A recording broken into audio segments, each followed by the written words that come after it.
വാർത്തയിലേക്ക്. നെന്മാറ പഞ്ചായത്ത് പരിധിയിൽ റോഡരികിൽ ഉണങ്ങി നിൽക്കുന്ന മരങ്ങൾ യാത്രക്കാർക്ക് ഭീഷണിയാവുന്നതായി പരാതി. നെന്മാർ ഗ്രാമപഞ്ചായത്ത് 10-ാം വാർഡ് വെള്ളപ്പാറക്കുന്ന് പ്രദേശത്താണ് റോഡരികിൽ ഉണങ്ങി നിൽക്കുന്ന മരങ്ങൾ യാത്രക്കാർക്ക് ഭീഷണിയാവുന്നത്. ഇലക്ട്രിക് പോസ്റ്റിന് താഴെ നിൽക്കുന്ന 2 മരങ്ങളാണ് ഉണങ്ങി നിൽക്കുന്നത്. കഴിഞ്ഞ ദിവസം ഈ മരങ്ങളുടെ ചില്ലകൾ പൊട്ടിവീണിരുന്നെങ്കിലും അപകടമൊന്നും സംഭവിക്കാത്തത് യാത്രക്കാരുടെ നല്ല കാലമെന്നാണ് ജനാഭിപ്രായം.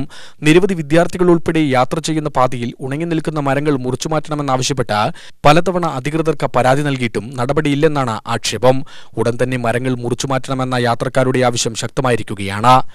ഇത് ആകെ ഡേഞ്ചറിലായിട്ട് പലരോടും പറഞ്ഞു. പഞ്ചായത്ത് പ്രസിഡന്റ് കണ്ടു, കനാലുകാർ വന്ന് കണ്ടു. കനാലിൻ്റെ മരമാണ്, കനാലുകാർ കണ്ടു. അവരോട് വന്നത് സാർമാർ വന്ന് അന്വേഷിച്ച് മുറിക്കാൻ ആളെ വിടാമെന്ന് പറഞ്ഞു. ഇതുവരെയും വന്നിട്ടില്ല.